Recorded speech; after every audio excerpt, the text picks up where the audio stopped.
What's going on, everybody? Welcome back to my sports corner. Today, we're doing a special boxing edition, getting back on track. And for all my boxing aficionados, you know tonight is a big fight between David the Monster Benavidez and David Morrell. David versus David. Go figure, man. Hey, big fight at light heavyweight. So you have a big bout tonight at light heavyweight, 175 pounds. And this fight is setting up to face the winner of Beterbiev and Bivol 2 in the rematch.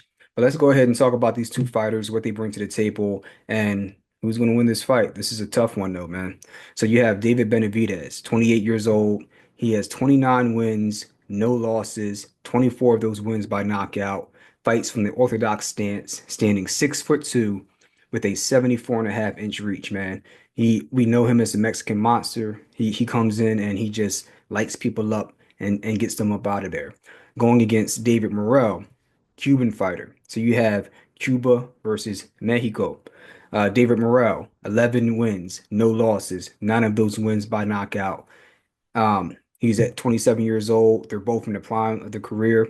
He fights from the southpaw stance. He stands 6'1" with a 78.5-inch reach, which is freakish. And I'll get more into that as we move forward. Also in this undercard, you have a lot of big fights, including Brandon Figueroa and Stephen Fulton in their rematch, and they're fighting at featherweight. So we'll see how that pans out. And then you have fighters like Isaac Cruz, and then you also have Carmel Moten on there, the young phenom that's coming up under the Mayweather stable. So a lot of big fighters on here. And then you have Jose Benavidez Jr. On the undercard as well. You know, shout out to David, the younger brother, for putting him on a card, and we'll see what he does against Danny Rosenberger. So, you know, we got a lot of good fights on this undercard. I think it's a pretty good event. And let's go ahead and look at the fighters here, man. So comparing these guys, let's just start off with the press conference leading up to the fight, as well as the press conference during fight week. It's pretty clear that these guys have part of it is them selling the fight, and part of it is some of that, you know, Hispanic animosity that we see amongst fighters, especially, you know, whether it's Puerto Rico versus Mexico or Mexico versus Cuba. Cuba has a very, very rich history in amateur boxing. So, you know, there's a lot of competition between these different factions, you know, Hispanics, Puerto Ricans, Mexicans, and they're highly competitive. And this is one of those matchups where you have two very prideful fighters who are undefeated and very confident in themselves that have power in both hands facing off against each other. So you have two freight trains on a collision course. And you saw that leading up to the fight, including in one of the promos where it got a little chippy. And then you saw it in the press conference this week, leading up to fight night. I think it might have been a press conference on Thursday, and they were going back and forth. David Benavidez had some choice words for Morrell's promoter, and obviously the Morrell team was going back and forth with Benavidez Sr. So there's a lot of trash talk, a lot of chippiness, and I'm loving every second of it. It's just like drama on TV. You they're doing a great job of selling the fight, and to be honest, they don't like each other to a certain extent, and I think that neither one of them are scared. Both of them are bringing that fiery energy, and I think it makes for an explosive night of fights, including the main event with these two. And then you look at the weigh-in, and that's part of that's been a big talking point for this fight because you look at them when he went to the scales, they both weighed in at 174.2 pounds, I believe. So they both made weight, but they look drastically different. David Benavidez, he's never going to be the bodybuilder type of guy. We know that. He's not necessarily going to have a six pack and then be shredded everywhere else. But he looked noticeably, I wouldn't say out of shape per se compared to Morrell because that's just the way they both look coming into fights, but he looked noticeably smaller. And that's something that stood out to me. Now, is that just because Morrell has more musculature on his frame versus David not having that same type of build but having a wider frame? Or is it because he's actually a stronger fighter? We will find out. I think David's a pretty big guy. He walks around probably like 220, and that there's been commotion on whether he was using enough of this camp to work on sharpening his skills versus a lose weight camp. So well, that's one thing to consider. Another thing to consider is the reach, the reach, the reach. They're both the same height, more or less.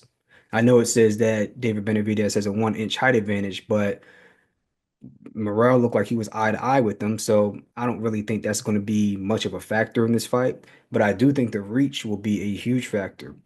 You look at David Benavidez, when has he faced an opponent that's had a significantly longer reach than him? I don't know. Even with Boo Boo Andre, he has a long reach in general, but his reach was 73 inches, whereas David's is 74, maybe in some change. Whereas you have Morrell coming in with a 78 and a half, almost 79-inch reach. That's what you see when you're approaching heavyweight territory.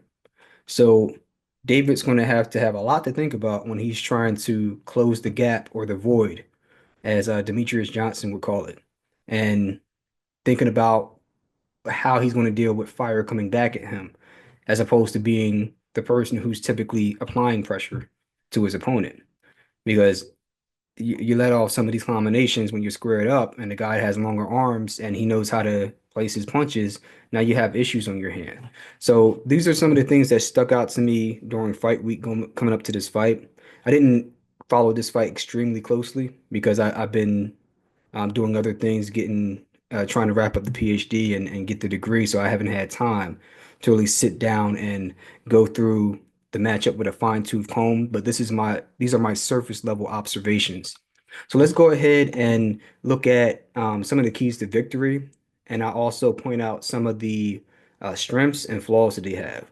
So in terms of keys to victory for Benavidez, one, he needs to cut the ring off because footwork wise, he's at a disadvantage versus Morrell. So he's going to have to cut the ring off and be patient. Really be patient, stalk him, corner him into spots that are disadvantageous for Morrell. Secondly, he's going to have to be defensively responsible.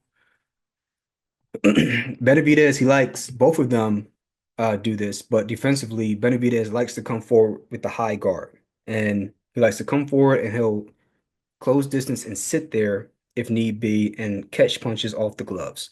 And he'll move he'll change the arm slots and positioning of where his hands are. He'll move his head out of frame at times, but sometimes he can get a little bit stationary, if you will. And you can't do that against Morrell because Morrell, one of his bread and butter combinations is the 3-2, or that would be from the southpaw stance right here. This is the way that you would see it if I was southpaw. That three, hooking three, and then that brings the lead hand away if you're orthodox, and then that two is coming right down the pipe, pow, just like that. And so the with the high guard, two of the weak points are around the high guard, so coming around the high guard, boom, or you see where the opening's at, up the middle. Baya. So he's going to have to be very mindful of that, as well as the uppercut that Morrell really likes to throw. He likes to throw a lead uppercut, and at times he will come with the rear uppercut, like a bolo uppercut, if he sees an opening. So David's going to have to be very defensively responsible. And then three, apply pressure early and often. And that goes hand in hand with cutting off the ring. He's going to have to get Morrell on his back foot. And some of the keys to victory will be mirrored for Morrell because from my vantage point, I don't know if either one of them can really fight going backwards. And the reason for that is they haven't necessarily faced somebody who can do that to them, who can apply that pressure and have them reeling backwards and get them compromised based off of some footwork deficiencies that crop up at times.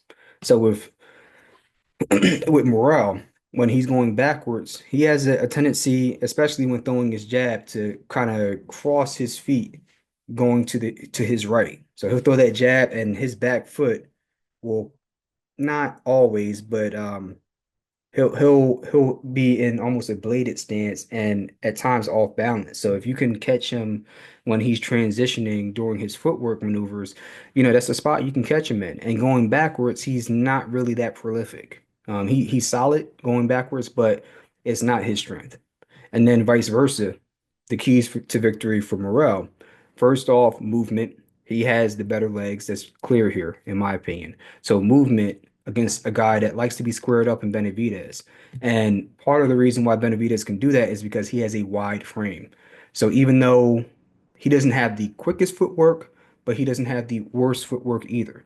So his footwork is good enough where he can get to a spot that he wants to without really having to have his upper body out of position.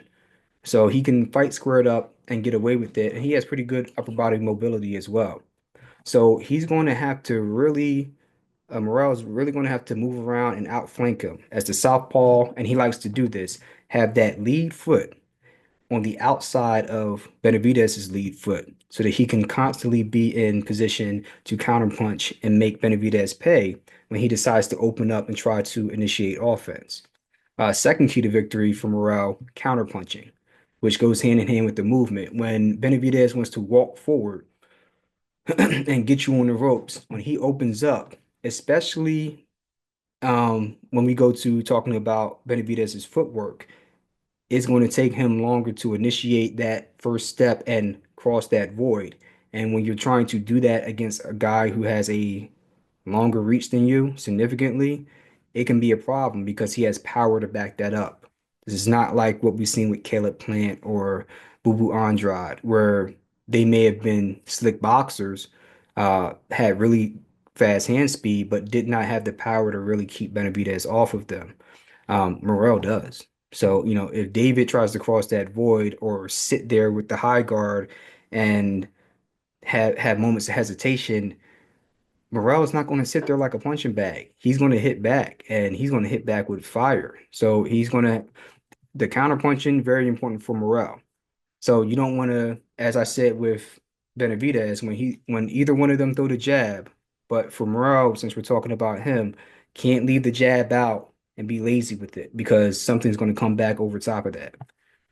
As well, you cannot be on the inside and swinging wide. That is one of the drawbacks of having long arms.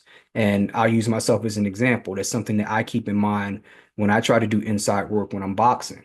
So Morrell has a 78-inch reach wingspan. I have a 75, 76-inch wingspan. So when you're throwing wide punches from the outside, it can definitely work in your favor because you don't really have to close distance to land punches, whether it's on the guard or whether it's on somebody's, you know, uh, nose. But when you're inside, the person who throws the shorter, crisper, more compact punches is going to be able to land more consistently and quicker than the person who's throwing wide punches. So he's going to have to be very mindful of that with Benavidez because if he comes up into the pocket and he's throwing wide punches inside, you already know Benavidez, just like that, he's going to light him up. So got to be mindful of that. And then third, pace yourself. Benavidez coming up to 175. Started to gas a little bit at the end of that fight against Alexander Gvozdyk, but all in all, he still has very, very good stamina when he's in the ring, and you have to make sure that you're keeping pace with him and not getting outside of your depth. Because if you do, especially if you like to pick your shots and counterpunch, you can't let Benavidez get steam going downhill, especially if he's setting the pace and making you go at the pace he wants to versus you making Benavidez step out of character and go at a pace he doesn't want to. You have to make sure that you are setting the pace that you're comfortable at. Otherwise, the experience that Benavidez has with fighting some of these other guys is going to come into play. So that being said, let's go ahead and look at some of the qualities that each fighter has, and I'll give you my final pick. So first one, speed. I think both guys have very, very good hand speed. Benavidez has excellent hand speed. Morrell has excellent hand speed. I think Morrell is a little bit faster, but it's comparable in my mind. I think I would I might I'm gonna call this a push because I think Morrell can be faster, but he tends to load up on some of his punches, which kind of makes it a moot point in my opinion, as opposed to just not being as tensed up or loading up and just letting his hands go freely more often. So I'm gonna call that a push. Um, and then for power, I actually think David Morrell has a little more power than Benavidez does. When you actually look at Benavidez, Benavidez wears you down with volume punching. So he might not be winning the early rounds, but he can take punches, especially in the high guard, because even though Morrell's arms are longer, David has long arms as well, and his forearms are long enough that he can cover most of his body while still covering his face in the high guard. So he's able to absorb a lot of punches off the arms and let you tire yourself out before he goes ahead and starts throwing punches and bunches and wearing you down. So I would give the power advantage to Morrell, but uh, because I think that Morrell is able to, when he does throw, he sits on his punches. He throws dynamite. He's more of a pick his spot type of puncher. Like he'll throw combinations. Don't get me wrong, and this is going to come into play when I get to stamina. But I just think that he has a little more pop than Benavidez. It just comes down to who is able to take the punches better. That's really the question. They both have more than adequate power, in my opinion. Just because Morrell has more doesn't mean that Benavidez can't hurt Morrell. It's just about placement and who's going to get hit first. But power wise, I give the edge to Morrell. Footwork wise, that goes to Morrell. He has the better feet. He's able to outmaneuver and outflank his opponents much more efficiently than Benavidez can. So that goes to Morrell. Next on the list, we go to defense. I have to go push here. I think they both have good defense.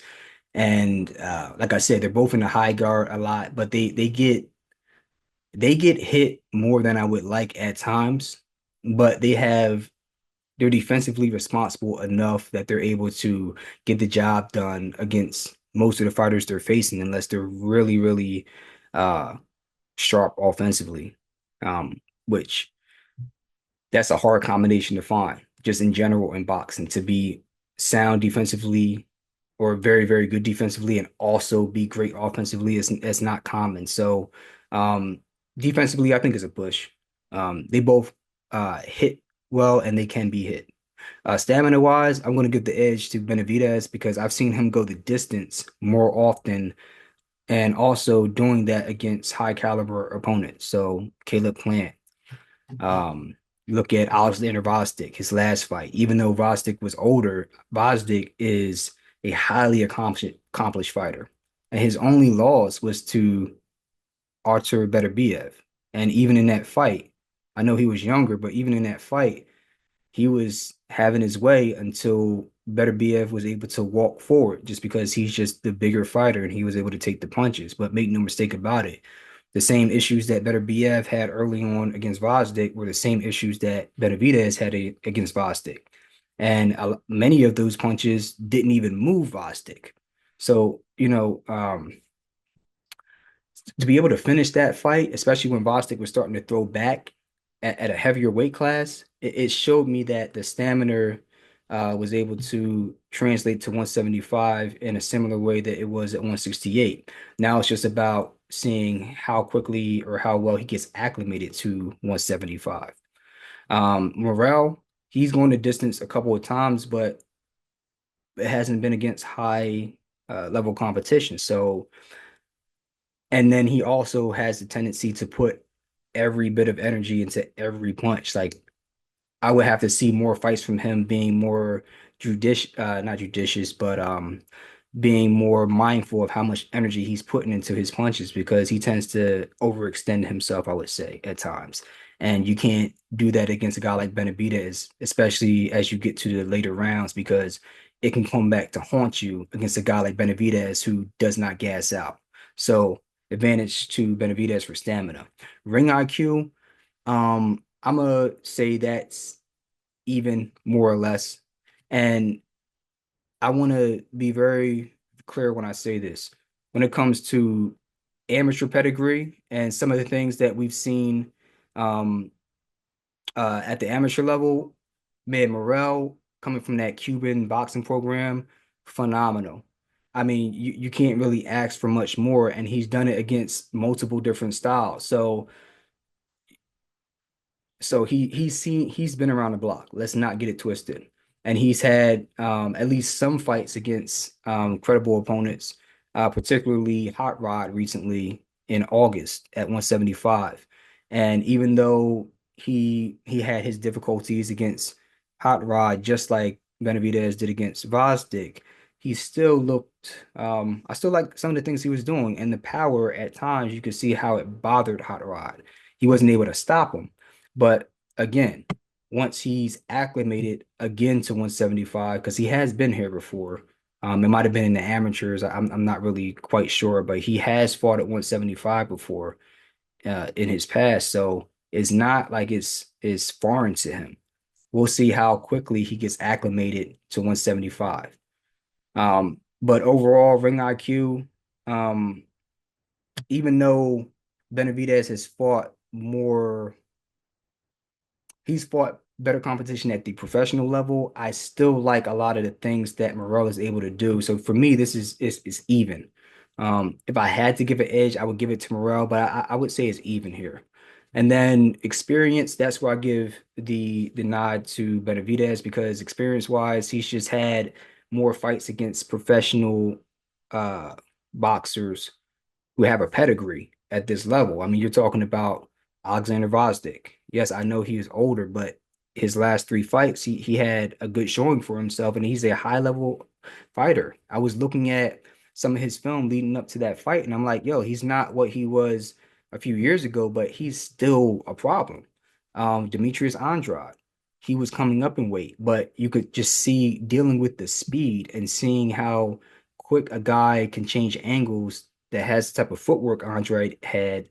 Same thing with Caleb Plant. Fighting those two guys was um, the experience was you can't put a price on that. Being able to deal with guys that are just move like ghosts and think about what you need to do and what adjustments you need to make. There's no way to simulate that experience. Same thing fighting to David Lemieux. David David Lemieux was tailor made for Benavidez, but just the threat of the power. When David Lemieux lands, he can put you into next week. So for me, the resume is what gives Benavidez the edge here for me.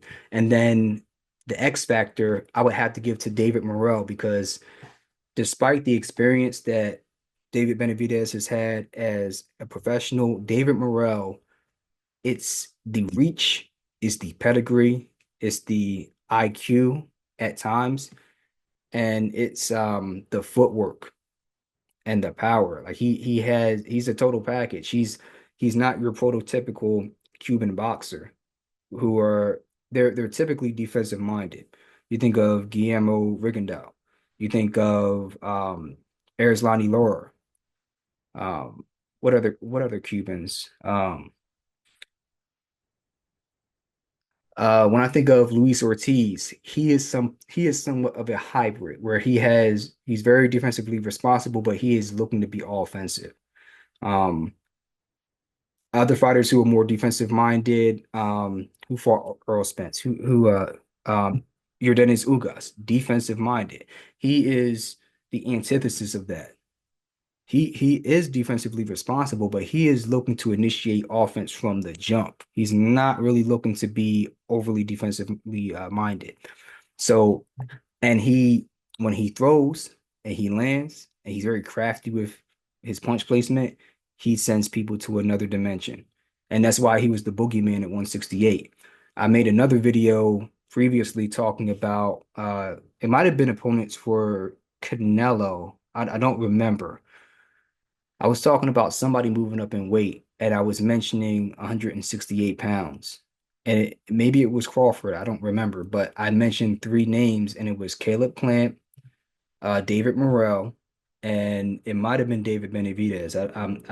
But definitely Plant and Morrell. And I remember mentioning Morrell and thinking like, man, this guy, people are avoiding him. I kept hearing his name over and over again. And I finally looked at his highlights and I was like, okay, I see why guys are trying to avoid this dude. Like he's different. So X factor I would give to Morrell. So overall, I'm picking David Morrell to win this fight barely, but this is truly one of those fights that's a 50-50 fight. And these are the type of fights that I hate making predictions for because there's so much unknown in terms of how these guys are going to deal with moving to a new weight class. And also because we don't really know a whole lot about Morrell because he just hasn't had that many fights at the professional level. But at the amateur level, phenomenal. And the fights he's had at the pro level, he's been just walking through people. So although we haven't seen it yet on his resume, it doesn't mean that he's not on track to do that, including it against somebody of the caliber of David Benavidez. So this is a very tough fight. In my opinion, it's about who lands first in this fight. If David Benavidez is able to land a significant punch first, he can that can be the beginning of the end for David Morrell, whether it's earlier on or later. But if Morrell's able to break through the high guard and land a significant punch, especially if David gets caught in between a punch, um, the night could end shortly for David. That's the first time I've really been able to say that. I don't think any other opponent I felt that way when it comes to Benavidez, even Lemieux, because although the power's there, you if you look at the matchup, I'm like, he's never going to be able to get inside close enough to land that power. Like, it's not going to happen. But against Morrell, you're racing a guy that he doesn't have to go out on a limb to hit you. He could sit at range if he really wanted to, if he wanted to play that game and make you come to him, which that's a whole different ball game. And especially if he's able to get you to reset your feet and get you to keep moving backwards. Whoever gets moved backwards first and put into an uncomfortable position, I think will lose the fight. It's just that it's the circumstances surrounding this fight are so ambiguous. It's really hard to call. And I hate flip-flopping or equivocating or, playing the fence, but this is just one of those fights. So if I'm right, I'm right. If I'm wrong, I'm wrong. I'm gonna go with Morrell for the upset alert. Um, and more in the sense of it's an upset. It would be an upset because people just don't know who he is. But for those that are in the know in boxing, they wouldn't be as shocked as some people who don't watch the sport. The same way as I wasn't really shocked when Bivol beat Canelo. I think I might have called that too because I just followed Bivol for years. I knew exactly who he was.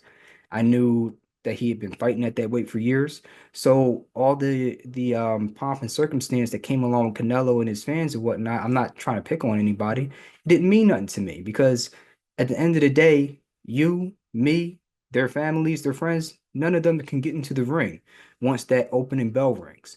And just looking at the fight, I was like, yo, how is Canelo going to close distance on B-Ball? And B-Ball is not going to gas out. And he's a bigger guy. It's not going to end well. So same thing with this fight, man. It's just like, typically I would say Benavidez is just going to steamroll dude, but the more and more I look into Morrell, win, lose, or draw, if he's able to stop him early, it's because he was able to recognize some things on film and exploit them. Maybe things that I just haven't put in enough time to look at this moment. If it goes to distance, it's because Morrell is everything that I thought he was. He's just a tough customer. And if he loses, I wouldn't think anything less of Benavidez because Morrell is a dog, just like Benavidez is. So I could see either guy winning, but I'm going to give the slight edge to Morrell. Let me know what you guys think in the comments below, and we'll see how this one shakes out. Also, let me know who you think is going to win between Figueroa and Fulton. I didn't see the first fight. I don't really know much about it. I know that Fulton was able to win that fight despite being the shorter guy with I think he has a shorter reach as well. So it's just Figueroa from what I was hearing. He just doesn't have good foot movement.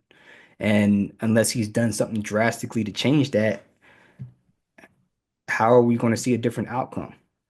We shall see. Let me know what you guys think in the comments below. And in the next episode, I'm going to be giving my recap of Anyway's defense that he made recently, as well as the fight that was made between Crawford and Canelo Alvarez.